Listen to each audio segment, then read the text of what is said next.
Welcome to digital 24 classes. Artificial intelligence and machine learning इस video lecture के अंदर long short term memory network ये क्या होते हैं और ये किस लिए यूज किए जाते हैं, ये आज हम लोग यहाँ पे स्टडी करने वाले हैं। तो इसको हम लोग बोलते हैं शॉर्ट फॉर्म में एलएसटीएम बोलते हैं। ये हमारी एक नेटवर्क है, डीप न्यूरल नेटवर्क के अंदर एक नेटवर्क है जिसका हम लोग इस्तेमाल करते हैं वैनिसिंग ग्रेडियंट प्रॉब्लम को सॉल्व करने के। ये हमारी एक प्रॉब्लम्स अकर होती है रिकरेंट न्यूरल नेटवर्क के अंदर। ये रिकरेंट न्यूरल नेटवर्क क्या होता है, ये भी हमारी एक नेटवर्क है, ठीक है। और ये एलएसटीएम जो होता है इसी का एक वेरिएंट है। यानी इसके बाद हमने क्या किया है, एलएसटीएम का यूज किया है। यहाँ पे एलएसटीएम को हमने बनाया है मशीन लर्निंग के अंदर, क्योंकि जब हम यहाँ पे रोबोट के साथ या किसी भी मशीन के साथ काम कर रहे हैं और उस मशीन को हमको ह्यूमन की तरह बिहेव करवाना है, तो ह्यूमन की जितनी भी टेंडेंसी होती है, ह्यूमन की जितनी भी सोचने की पावर होती है, काम करने की जो कैपेसिटी होती है, उस सारी कैपेसिटी को हमको मशीन के अंदर डालना होता है। तो यहाँ पे एक वैनिशिंग ग्रेडियंट प्रॉब्लम आता है रिकरेंट न्यूरल नेटवर्क के अंदर। ये हमारी नेटवर्क जो होता है ये काफ़ी अच्छा नेटवर्क है। ये हमारा काम करता है, क्या करता है कि जैसे मान लीजिए हमने एक सेंटेंस दिया, सपोज़ दैट हमने यहाँ पे दिया कि Apple is, okay, Apple is हमने क्या दिया, एप्पल इज। अब आगे का वर्ड हमने नहीं दिया, ठीक है। तो यहाँ पे जो मशीन के अंदर ये दो वर्ड हमने दे दिया, नेक्स्ट में क्या वर्ड हो सकता है, मशीन क्या करता है इस रिकरेंट न्यूरल नेटवर्क का यूज करके प्रिडिक्ट करता है कि एप्पल इज रेड। हो सकता है यहाँ पे कि एप्पल जो होगा वो रेड होगा या आपका ग्रीन होगा। तो यहाँ पे जो मशीन होता है ये आगे नेक्स्ट वाली जो वर्ड होता है उसको प्रेडिक्ट करता है। कैसे करता है? क्योंकि प्रीवियस में ये जो दो वैल्यू हमारे पास है, इन दोनों वैल्यू को एनालिसिस करता है और प्रेडिक्ट करता है। ठीक है? तो इसलिए हमारा क्या होता है, रिकरेंट न्यूरल नेटवर्क जो होता है वो यूज किए जाते हैं। लेकिन अगर हम लोग बात करें, यहाँ पे एक पैराग्राफ देते हैं हम लोग, यहाँ पे एक मशीन को एक पैराग्राफ देते हैं और एनालिसिस करने के लिए कि नेक्स्ट में क्या होगा। तो इस केस के अंदर ये जो हमारी नेटवर्क है रिकरेंट न्यूरल नेटवर्क, ये काम नहीं करता है, क्योंकि इसके अंदर जो मेमोरी होती है बहुत ही शॉर्ट मेमोरी होती है। ये कम से कम डेटा को केवल होल्ड कर पाता है, प्रोसेस कर पाता है और नेक्स्ट में आपका क्या आएगा उसको प्रेडिक्ट कर पाता है।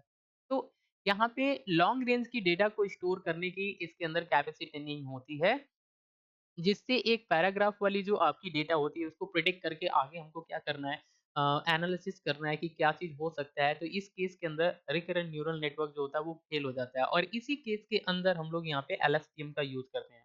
और इस प्रॉब्लम को हम लोग बोलते हैं वैनिशिंग ग्रेडियंट प्रॉब्लम। यानी कि यहाँ पे क्या होता है कि लॉन्ग रेंज की डेटा के साथ ये काम नहीं कर पाता है।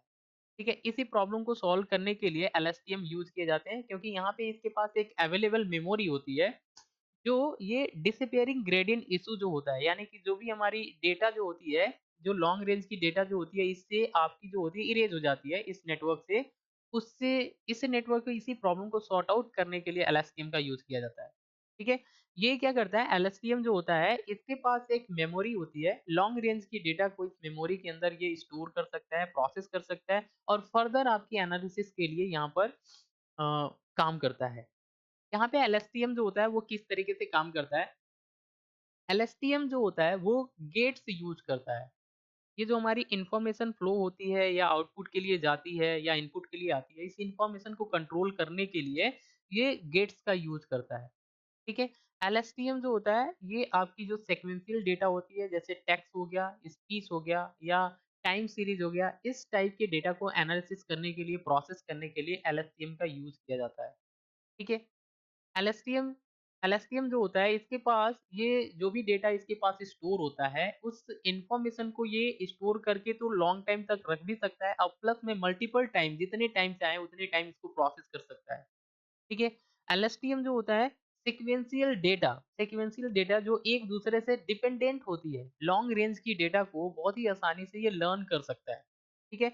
इसका यूज़ हम लोग लैंग्वेज ट्रांसलेशन के लिए, स्पीच रिकॉग्निशन के लिए, टाइम सीरीज फॉरकास्टिंग के लिए हम लोग क्या करते हैं, यहाँ पे एलएसटीएम का यूज़ करते हैं। यहाँ पे एलएसटीएम जो होता है इसका जो मेन वर्क होता है ये शुरू होता है इन गेट से, क्योंकि ये 4 टाइप्स की गेट जो होता है वो यूज़ करता है डेटा को स्टोर करने एंड फर्दर प्रिडिक्शन के लिए। ये जो गेट होता है, एक जिसको हम लोग बोलते हैं फॉरगेट गेट, एक हमारा होता है जिसको हम बोलते हैं इनपुट गेट, थर्ड जो होती है input modulation gate and output gate. तो ये 4 टाइप्स की मेन गेट होता है जिसका यूज़ करके ये फर्दर क्या करता है, डेटा को स्टोर करता है, एनालिसिस करता है और प्रोटेक्शन करता है। ठीक है? यहाँ पर ये सिंपल सा एक डायग्राम है, ये एलएसटीएम का एक सिंपल सा डायग्राम है। किसका है? एलएसटीएम।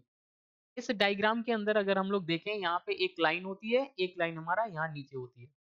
ये लाइन जो होती है हमारा, ये हमारी लाइन जो होती है मेमोरी सेल इंटरनल स्टोरेज होती है। अगर हम लोग यहाँ पे बात करें यहाँ पे इस डाटा को कौन-सी डेटा हमारी स्टोर होगी, कौन-सी डेटा हमारा स्टोर नहीं होगा, ये जो होता है ये डिसाइड करता है। ठीक है?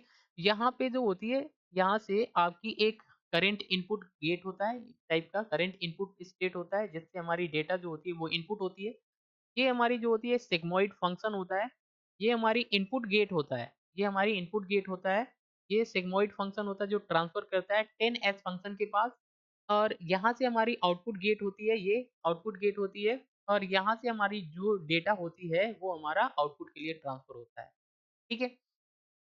तो यहाँ पे बेसिकली क्या होती है, ये जो हमारी लाइन होती है, यहाँ पर memory cell internal state line होती है, जो ये डिसाइड करती है कौन सी डेटा हमारा स्टोर होगा।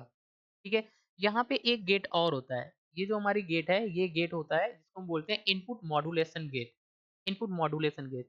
इस गेट का मेन वर्क होता है कि प्रीवियस में जो भी वैल्यू हमारे पास है, उस वैल्यू को एनालिसिस करना है कि ये वैल्यू जो होगी फर्दर हमारी ऐड करने के लायक है या नहीं है। जो करंट में इनपुट आ रहा है, उस इनपुट के साथ ऐड करने के लायक है या नहीं है। ये हमारी हिडन स्टेट होती है। ये जो लाइन होती है हमारी हिडन स्टेट होती है, जो आपकी इंटरनल में ये प्रोसेस करती है। ये सिग्मोइड एक्टिवेशन फंक्शन होता है। इस फंक्शन के पास 2 वैल्यू होता है जो ट्रांसफर करता है 0 एंड 1 और ये जो हमारी गेट होती है ये डिसाइड करती है कि कौन-सी डेटा जो होगी कंप्लीटली स्टोर की जाएगी और कौन-सी डेटा हमारी कंप्लीटली फॉरगेट की जाएगी। तो यहाँ पे 2 वैल्यू जो होती है, एक 0 होता है और एक 1। अगर 0 यहाँ पे एक्टिवेट होता है, 0 यहाँ पे ट्रांसफर होता है, तो ये गेट क्या करता है कंप्लीटली डेटा को फॉरगेट कर देता है। अगर 1 जाता है तो कंप्लीटली उसको रिमेंबर करना होता है यानी स्टोर करना होता है। ठीक है? इनपुट गेट जो होता है, यहाँ से जो डेटा हमारी इनपुट होता है, ये डिसाइड करता है कि कौन-सी डेटा जो होगी हमारी फर्दर ऐड की जाएगी। 10s फंक्शन के पास कौन-सी डेटा हमारी फर्दर ट्रांसफर की जाएगी, ऐड की जाएगी। अब यहाँ पे जो हमारी 10x जो फंक्शन होता है, इसका मेन वर्क होता है कंट्रोल करना, flow of information and gradient को कंट्रोल करना और प्लस में वैनिशिंग ग्रेडिएंट प्रॉब्लम को कंट्रोल करना कि यहाँ पे वैनिशिंग ग्रेडिएंट प्रॉब्लम इस नेटवर्क के अंदर ना आए। तो इसका मेन वर्क ये होता है। ये हमारी आउटपुट गेट होती है, जिसका मेन वर्क होता है कि ये डिसाइड करता है कि कौन-सी डेटा हमारी आउटपुट के लिए जाएगी और कौन-सी डेटा हमारी आउटपुट के लिए नहीं जाएगी। ठीक है? तो कुछ इस टाइप का जो हमारा नेटवर्क होता है, नेटवर्क का डायग्राम है एलएसटीएम का जो हमारा यहाँ पे काम करता है। अगर हम लोग यहाँ पे सिंपल सा देखें, तो ये हमारा नेटवर्क का डायग्राम है। ठीक है? ये सिंपल सा एक नेटवर्क का डायग्राम है, जो हमारा यहाँ पे मशीन लर्निंग के अंदर ये काम करता है। ठीक है? तो आई होप आज की जो भी कंटेंट है वो आपको समझ में आया। आज के लिए बस इतना ही। Thanks for watching. अगर ये वीडियो इन्फॉर्मेटिव लग रही है तो चैनल को सब्सक्राइब करिए एंड शेयर करिए। Thanks for watching.